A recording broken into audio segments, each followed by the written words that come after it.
Hello everyone, स्वागत है आप सभी का हमारे यूट्यूब चैनल में। दोस्तों, आज के इस वीडियो में हम पढ़ने वाले आवेशित संधारित्र की स्थिति ऊर्जा के बारे में। ठीक है, इसका परिभाषा देखेंगे और इसका सूत्र क्या होता है वो जानेंगे और किस प्रकार से इसको सिद्ध किया जाता है, हम इसको सिद्ध भी करेंगे। ठीक है, तो चलिए देखते हैं। देखिए, आवेशित संधारित्र की स्थिति ऊर्जा, इसको इंग्लिश में देखिए क्या बोलते हैं, potential energy of a charged capacitor. ठीक है, potential energy of a charged capacitor. सबसे पहले हम इसका परिभाषा देखते हैं कि आवेशित संधारित्र की स्थितिज ऊर्जा का परिभाषा क्या होता है। ठीक है, तो इसका परिभाषा देख लेते हैं। देखिए, इसका परिभाषा है, जब किसी संधारित्र को आवेशित किया जाता है तो उसको आवेश देने में कुछ कार्य करना पड़ता है जो संधारित्र में वैद्युत स्थितिज ऊर्जा के रूप में संचित हो जाता है। ठीक है, और यही क्या कहलाता है, आवेशित संधारित्र की स्थिति ऊर्जा कहलाता है। ठीक है, देखिए फिर से इसको एकदम इजी लैंग्वेज में समझते हैं। देखिए, जब किसी संधारित्र को आवेशित किया जाता है, ठीक है, कोई भी अगर संधारित्र है, ठीक है, इस प्रकार से जो है संधारित्र होता है, कोई भी संधारित्र है तो इसको जब आवेशित किया जाता है, यानी कि जब इसको हम Q आवेश देते हैं, ठीक है, तो कुछ कार्य करना पड़ता है। तो हमें कुछ कार्य करना पड़ेगा। ठीक है, इसको आवेश देने के लिए हमें कुछ कार्य करना पड़ेगा। हमें यहाँ पर बैटरी लगाना होगा और उसके प्लस माइनस को जो है जोड़ना होगा, कुछ कार्य करना पड़ेगा ना। और यही कार्य जो है संधारित्र में स्थितिज ऊर्जा के रूप में संचित हो जाती है। ठीक है, और यही जो कार्य करेंगे, यही जो कार्य है वो इसमें स्थितिज ऊर्जा के रूप में संचित हो जाएगी और इसी को ही हम जो है संधारित्र की स्थितिज ऊर्जा कहेंगे। ठीक है, बात समझ में आई। अब देखते हैं इसका जो सूत्र होता है वो क्या होता है। देखिए, इसका जो सूत्र होता है वो होता है U बराबर हाफ CV²। ठीक है, ये U क्या है, U है संधारित्र की स्थितिज ऊर्जा और 1/2 C क्या है, C संधारित्र की धारिता है और जो V है वो संधारित्र की प्लेटों के बीच का विभवांतर है। ठीक है, U बराबर हाफ CV², ये इसका जो है सूत्र होता है और इसी को हमें प्रूफ करना है। तो चलिए प्रूफ करते हैं और देखते हैं। ठीक है, इससे पहले हमें जो है एक चित्र बनाना पड़ेगा, उसको पहले हम बना लेते हैं। ठीक है, यहाँ पर जो है पहले हम चित्र बना लेते हैं, उसके बाद फिर इसको मैं आपको समझाता हूँ कि किस प्रकार से ये काम करता है। ठीक है, देखिए पहले एक चित्र बना लेते हैं। एक x अक्ष ले लेते हैं, एक y अक्ष, ये हमारा y अक्ष हो गया, ये हमारा x अक्ष हो गया। ठीक है, अब देखिए जो Q और V के बीच का ग्राफ है, ठीक है, यानी कि जो अगर इधर हम V मान लेते हैं, ठीक है, और इधर Q मान लेते हैं, ठीक है, इधर आवेश जा रहा है और इधर क्या जा रहा है, इधर जो है विभवांतर जा रहा है। तो Q और V के बीच का जो ग्राफ होगा वो एकदम एक सीधी रेखा होगा, एक सरल रेखा होगा इस प्रकार से। ठीक है, एक सरल रेखा होगा ग्राफ, ये ग्राफ हमारा बन गया है। अब हम क्या करेंगे कि इसको यहाँ से मिला देते हैं। ठीक है, इसको यहाँ से हम क्या करेंगे, जो है मिला देंगे किसी भी चीज़ से। ठीक है, यहाँ हमने इसको जो है मिला दिया। अब देखिए, अब ये हमारा ये जो O पॉइंट है ये 0 है, ये 0 पॉइंट है। ठीक है, अभी ये देखिए V है और ये Q है।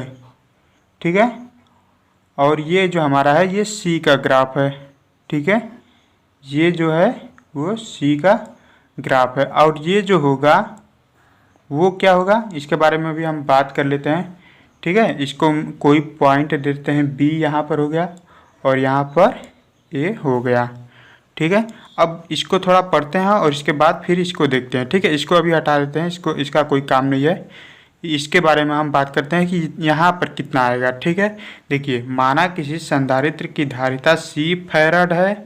ठीक है, संधारित्र की धारिता का मात्रक क्या होता है, फैराड होता है, ये तो आप लोगों को पता ही होगा। तथा उसे Q कूलाम आवेश देने पर उसकी प्लेटों के बीच V वोल्ट का विभवांतर स्थापित होता है, तब C बराबर होता है Q/V। ठीक है, जो हमारा सूत्र होता है संधारित्र की धारिता का सूत्र होता है, ये वो होता है C बराबर Q/V। तो अगर हम यहाँ से v का मान निकालें तो v बराबर क्या हो जाएगा, v बराबर हो जाएगा Q/C। ठीक है, तो ये यहाँ पर चला जाएगा और ये यहाँ पर आ जाएगा, तो v बराबर Q/C है। अब यहाँ फिगर में थोड़ा ध्यान देंगे, देखिए ये यहाँ से यहाँ तक v है, ठीक है, ये यहाँ से यहाँ तक v है y अक्ष पर, तो ये भी तो y अक्ष के ही समांतर है, तो यहाँ से यहाँ पर भी v होगा। ठीक है, ये अगर ये v है तो ये भी v होगा। ठीक है, तो अगर ये v है तो ये भी v होगा, और v किसके बराबर है, यहाँ पर v है हमारा Q/C के बराबर। ठीक है, तो यहाँ पर हम Q/C लिख सकते हैं इसको। ठीक है, ये यहाँ पर हम इसको Q/C लिख दिए। ठीक है, ये देखिए ये v के बराबर है तो ये भी v के बराबर ही होगा और ये v बराबर हमने क्या निकाला हुआ है, Q/C यहाँ पर आप देख रहे हैं। ठीक है, तो यहाँ पर हम जो है Q/C इसको लिख सकते हैं, यहाँ पर भी लिख सकते हैं Q/C, कोई दिक्कत नहीं है।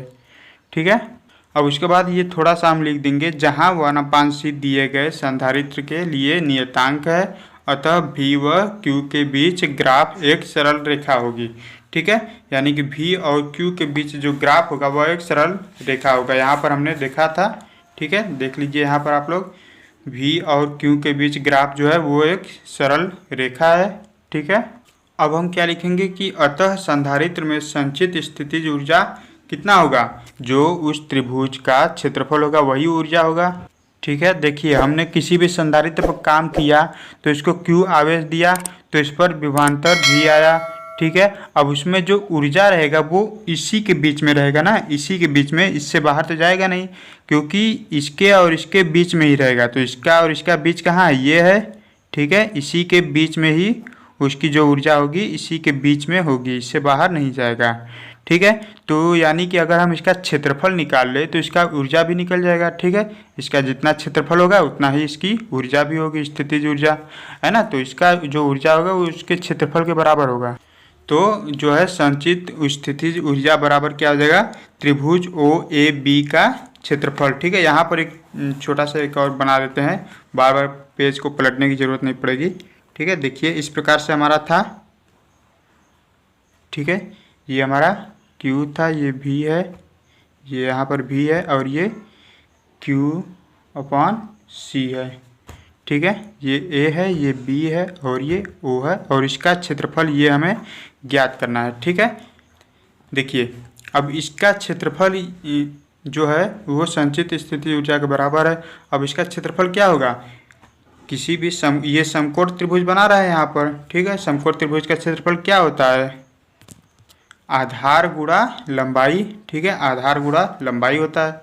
ठीक है, तो हम क्या लिखेंगे, 1/2 OB + BA। ठीक है, OB + BA, यानी कि ये आधार हो गया और ये ऊंचाई हो गया, लंब हो गया।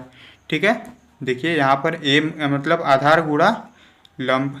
ठीक है, अब OB क्या है, OB हमारा है Q। ठीक है, U बराबर 1/2, OB का मान Q है और BA का मान Q/C है। यहाँ से हमारा क्या आ गया, U बराबर 1/2 Q²/C। ठीक है, चाहे तो आप इतना भी लिख सकते हैं, ये भी ठीक है। अगर नहीं इतना लिखना चाहते तो इसी में एक स्टेप और बढ़ा देंगे। देखिए हम जानते हैं इस सूत्र की Q बराबर CB होता है। ठीक है, तो Q के स्थान पर CB रख देंगे तो क्या हो जाएगा, C²V² हो जाएगा यहाँ पर। ठीक है, और ये C² से ये C एक कैंसिल आउट हो जाएगा, तो क्या बचेगा, यहाँ पर एक C बचेगा और V², तो U बराबर हमारा आ जाएगा 1/2 CV²। ठीक है, ये हमारा जो है प्रूफ हो गया है ना।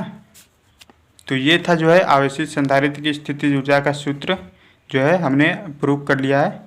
आई होप कि आपको ये वीडियो पसंद आया होगा। और फ्रेंड्स, अगर ये वीडियो पसंद आया तो कृपया वीडियो को लाइक करें, अपने फ्रेंड्स के साथ शेयर करें, और अगर आप हमारे इस चैनल पर पहली बार आएँ तो कृपया चैनल को सब्सक्राइब करके बेल आइकन को जरूर प्रेस कर लें ऐसे ही एजुकेशनल वीडियो पाने के लिए।